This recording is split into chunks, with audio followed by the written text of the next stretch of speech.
O vídeo a seguir não é recomendado para menores de 16 anos.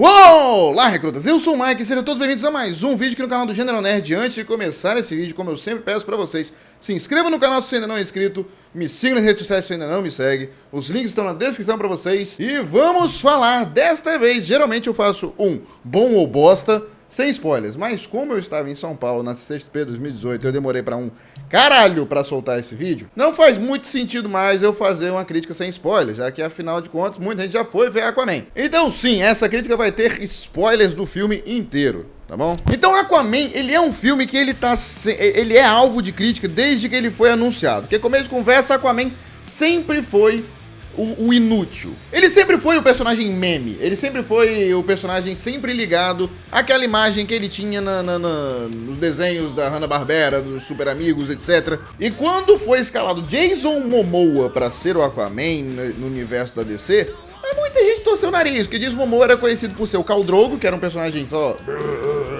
sabia grunhir.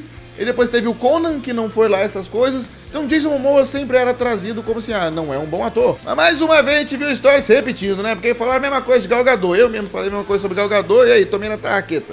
É uma grande atriz? Não é uma grande atriz, mas entregou um trabalho do caralho. E foi exatamente isso que a gente viu em Aquaman. Pra mim, eu já vi esse filme 3 vezes. Eu vi o filme primeiro em cabine de imprensa, depois eu vi na estreia, depois eu fui ver o filme dublado numa terça-feira com pessoas mais normais impossíveis, sabe? Repleto de pessoas que não faziam ideia do que é um quadrinho de Aquaman. Então isso me deu um pouco de noção, além do simplesmente dessa minha bolha de leitores de quadrinhos, de críticos de cinema, etc. Essa terceira vez que eu fui ver Aquaman, ela me deu um pouco mais de amplitude de como o filme foi muito bem sucedido. Porque, tipo assim, Aquaman, desde a primeira vez que eu vi, eu amei esse filme, a impressão que eu ficava era: o filme não tem um pingo de receio de jogar os 2 pés na porta do que significa uma história de super-herói. Não uma história em quadrinhos, uma história de super-herói. Porque uma história em quadrinhos, Watchmen também é. Uma história em quadrinhos, diversos outros arcos, outras histórias que não tem esse mundo fantasioso, não tem essa responsabilidade de ser uma crítica a alguma coisa. Uma história de super-herói pura, sincera, honesta. Ela é o suprassumo do entretenimento pelo entretenimento. Então Aquaman não teve um pingo de medo de meter esses 2 pés na porta e trazer esse suprassumo do entretenimento pelo entretenimento. É um filme blockbuster, é um filme de ação, é um filme de fantasia, que se você nunca botou a mão num quadrinho do Aquaman, você não sabe se Aquaman é da Marvel ou da DC, você vai conseguir aproveitar muito o filme. Porque ele diz exatamente isso pro público. Quando ele vai e conta desde a origem do Arthur, mas ele não se apega tanto à origem assim. Ele vai dar aquela pincelada de uma maneira que você entende perfeitamente bem. E você conta a história da Atlanna, você conta a história do pai dele, do Arthur, tem o nascimento do Arthur, você tem a Atlanna sendo perseguida. Logo em seguida, em coisa de 5 minutos, o Arthur já é criança, já mostra que ele fala com peixes. E aí já vamos pros dias atuais, onde ele já tá salvando o submarino. Então, em pouquíssimo tempo, o filme já te contou qual é a origem, como é o personagem, quais são os poderes dele. Não é, por exemplo, um Batman Begins, onde se demora 1 hora contando a história de Bruce Wayne e como ele se tornou Batman. Um público mais geral, um público mais blockbuster, ele não tem esse tempo, ele não quer ter esse tempo. Ele quer realmente, ok, me explica quem é um personagem, tá explicado? Vamos bola pra frente, eu quero ver o filme do Aquaman. Então você já começa com o filme do Aquaman. E quando eu digo que você já começa com o filme do Aquaman, é porque já mostra exatamente tudo o que você precisa saber, tudo que você quer ver, na verdade, quando você vai ver um filme de super-herói. Então na cena do submarino já começa uma série de clichês, e já vou explicar logo no começo quando eu vou tratar os clichês aqui nessa crítica, são todos de maneira positiva, e eu vou falar sobre isso depois. Começa uma série de clichês, tanto de construção de cenas, quanto de diálogos, quanto de cenas de ação, que trazem toda essa expertise que o James Wan teve em, por exemplo, Velozes e Furiosos, que também é outro filme que é um suprassumo do blockbuster. Então você tem, por exemplo, quando o pai do Arraia Negra vai falar que alguma coisa atingiu eles, ele dá aquela olhada por cima do ombro, quase em câmera lenta antes de dizer alguma coisa. Quando o Aquaman chega, ele também dá essa olhada por cima do ombro, fala permissão pra entrar a bordo. Então é cheio de frases de efeito, cheio dessas coisas. Nós temos uma cena completamente gratuita de fumaça saindo e vem o Jason Momoa ali andando pelo meio, foco na cara de mal. Na cena do soco na cara que o cara dá um soco na cara do Aquaman, aí dá aquele foco na cara do Momoa pra mostrar, ele é mal, ele é B10, e ele vai encher, aquele soco não doeu. A gente já cansou de ver esses mesmos clichês em vários filmes de ação, em vários filmes de aventura, em vários filmes de brucutu. Mas é necessário trazer isso pro filme do Aquaman, principalmente quando você entende a proposta do filme. A proposta do filme é realmente trazer um filme pra todo mundo digerir, um filme da DC para todo mundo conseguir engolir. Um filme que tanto o grande fã do Aquaman, o grande fã dos quadrinhos vai olhar e vai conseguir se divertir, vai conseguir ver essas referências, vai conseguir ver esses elementos que só quem realmente é mergulhado, piada intencional, no mundo dos quadrinhos vai pegar, assim como uma pessoa que vai lá pra ver um filme de ação e tá vendo lá um brucutu sentando a porrada em todo mundo e de repente efeitos especiais maravilhosos, um mundo fantasioso, e esse mundo fantasioso construído de uma maneira tão fenomenal que aos poucos, com diálogos expositivos também necessários, você vai construindo de uma maneira que todo mundo entende exatamente como Atlantis funciona, como ela aconteceu, como é que funcionam as coisas de todos os reinos.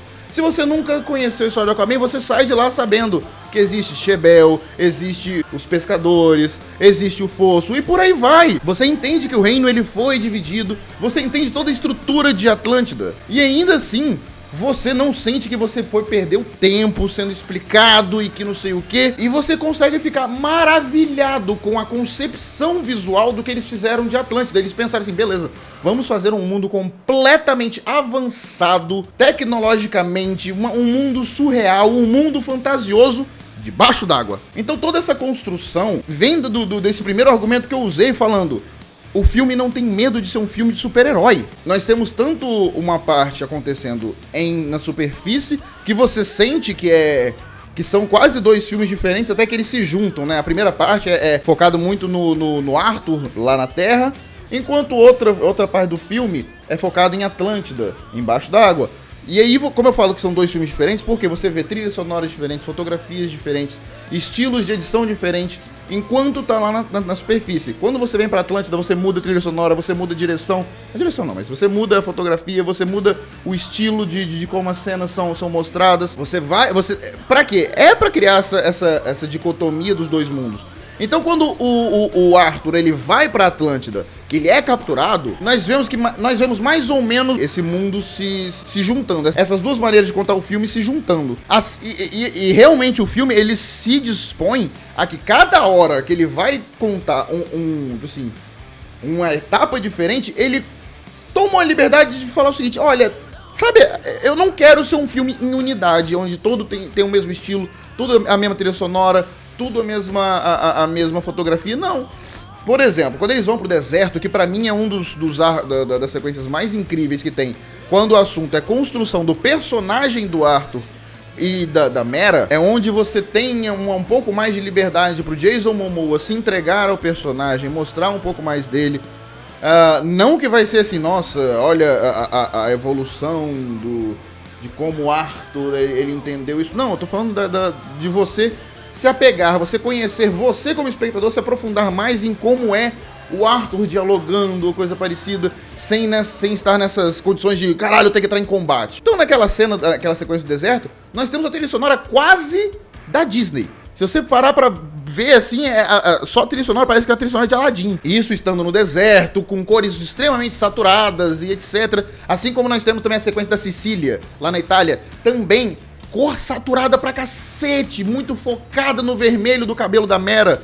Que tem algumas cenas desnecessárias, por exemplo, igual o Maidana da Legião dos Heróis, ele falava direto. Toda vez que passava a cena, ele falava. Completamente gratuita e desnecessária a cena onde a criança pega o livro do Pinóquio e entrega pra Mera pra falar, olha, toma aqui de presente, velho. Foi só uma coisa que aconteceu, gratuita pra rolar a piada do Jason Momoa falando, eu só vi no filme. Mas ainda assim, o filme, ele tem essas escorregadinhas, ele tem essas coisas que são gratuitas, tem algumas coisas necessárias, como por exemplo, o excesso de cenas iguais, é sério. Se você reparar, durante o filme acontece 5 vezes a mesma cena. Uma pessoa, uma de frente pra outra, conversando, e o diálogo é interrompido por uma explosão na lateral.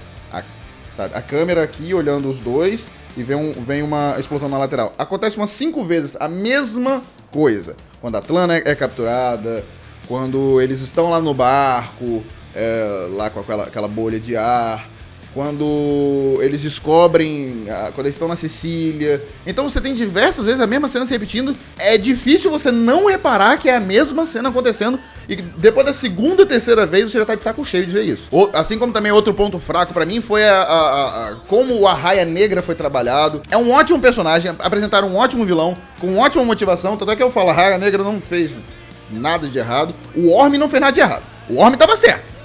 Acredite em mim, a única coisa que o Orm fez de errado foi ser um rei um pouco agressivo demais e ir matando outros reis. Agora, a motivação do Orm, ele tava certo. Não dá pra discordar dele, não. O Arraia mais ou menos, mas como o Arraia foi trabalhado, eu achei que era um bom vilão do Aquaman. Foi um pouco desperdiçado. Até porque quando a gente for ver o 2, que tá todo mundo falando, o Arraia Negra vai voltar. O Arraia Negra vai fazer o que contra o Karaten? Olha quando que o Aquaman chegou. O Aquaman agora é rei. O Império inteiro. Só tem o tridente de Atlan. Ele manda no Karaten. O que a Arraia Negra vai fazer? Pedir com carinho, por favor, sai daí, vem cair na porrada aqui na Terra? Puta que pariu, irmão! Então, o Arraia Negra, eu acho que ele foi também um ponto fraco. Mas, cara, já que eu já falei do Karaten, vamos falar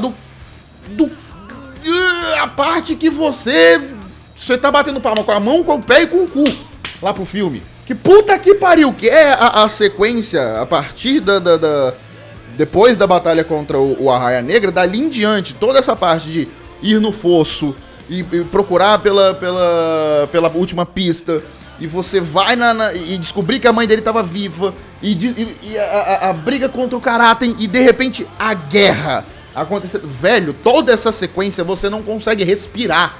De tão incrível que é, de tão maravilhoso, assim, eles conseguem fazer e aplicar todas essas sequências com maestria. A guerra, a construção de como aconteciam os elementos da guerra, que é uma coisa vai caindo aqui, outra pega, enquanto a outra tá levando, vai mostrando outra parada lá, que aí vai vindo outro bicho descendo, aí esse bicho cai na lava, uma catapulta pega a coisa de lava e joga, e no meio, essa coisa de lava atinge um bicho, que aí o Orm corta o bicho com o tridente e corta o braço do rei lá dos Samouras e acaba. Caralho!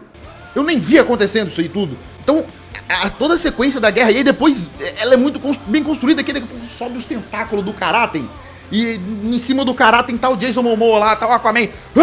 E nessa hora eu queria só esfregar minha bunda na tela, porque puta que pariu, eu tinha que me controlar muito pra não tirar roupa dentro do cinema nessa hora. Porque foi muito incrível, você olhava aquilo ali, era tudo muito empolgante. E esse é o sentimento que você quer ver em um filme de super-herói. É toda essa coisa fantasiosa, absurda e empolgante. Aproveitando pra falar dessa sequência da guerra, você vê o Aquaman em cima de um cavalo marinho e comandando todos os peixes.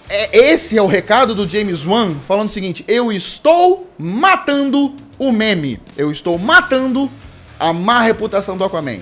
Fala mal agora. Fala que o poder do cara é inútil porque ele só fala com peixes. Fala que o cara é um inútil porque ele anda num cavalo marinho. Fala! Vai lá! Cadê a petulância de vocês? Não tem mais ali, ele matou. Ele matou toda a possibilidade de alguém falar que Aquaman é um inútil. Em um filme, James Wan conseguiu consertar todo o prejuízo que Hanna-Barbera fez para a reputação do Aquaman em tantos anos de Super Amigos. Um filme. Foi o que James Wan precisou. E eu lembro que eu falei quando o Jason Momoa foi escalado. Eu lembro que eu falei, quando tava lá naquele canal antigo que não deve ser nominado mais, eu falei: Jason Momoa foi escalado para trazer o Aquaman B10, para acabar com essa imagem que o Aquaman tem. Então, cara, a gente tem nesse filme todos esses elementos, a gente tem atuações boas, nenhuma excepcional. Pra mim, o mais perto que chega de uma atuação excepcional é o Patrick Wilson como o Rei Orm, mas também ele fica tudo ali todo o filme, questão assim da ação, fica na mediocridade na melhor maneira de se falar, que é no mediano. Mas toda a construção do filme como o suprassumo de um blockbuster, cara, como essa obra que realmente entende o como transpor uma história de super-herói, uma história fantástica de super-herói pra dentro da tela dos cinemas e com tantas referências aos quadrinhos, respeitando tanto um público que também nunca leu um quadrinho, respeitando o público que lê quadrinhos e entregando uma obra redondinha, cara. Uma obra que ela não foi gananciosa demais, é uma obra que ela jogou onde ela precisava jogar. Ela usou todos os clichês que ela precisava usar de uma maneira perfeita, na dose certa. As piadas na dose certa, todas as frases de efeito na dose certa, todas as sequências clichê de filme de ação na dose certa. Coreografias de ação exemplares que você via quando eram as personagens femininas, como a Atlana ou a Mera lutando. A câmera ela rodopiava mais, ela dava aqueles 360 pra mostrar o quê? Os movimentos das mulheres lutando são mais fluidos. E quando era o Orm ou o Arthur lutando, a câmera ela tinha viradas bruscas. Então esse tipo de coisa é blockbuster, é quadrinhos, é fantasioso, e o James Wan entendeu isso, os atores entenderam isso, a produção entendeu isso, a Warner entendeu isso, e por todo mundo ter entendido que este filme é um filme de super-herói, Aquaman é o melhor filme do DC Universe. Então se depois disso você ainda tá me perguntando se Aquaman é bom ou bosta, Aquaman é bom pra um caralho, irmão. Mas é pra um caralho! Pra caralho! Aquaman é melhor do que ver Jason Momoa sem camisa. Que tem muito no filme. Amém! Então, senhoras e senhores, se você gostou desse vídeo, deixa aquele like aqui embaixo, comenta aqui embaixo também o que você achou do filme, o que você achou do vídeo. Não esqueça de compartilhar esse vídeo com os seus amigos. E eu vejo vocês no próximo vídeo. Um abraço e descansar, soldados.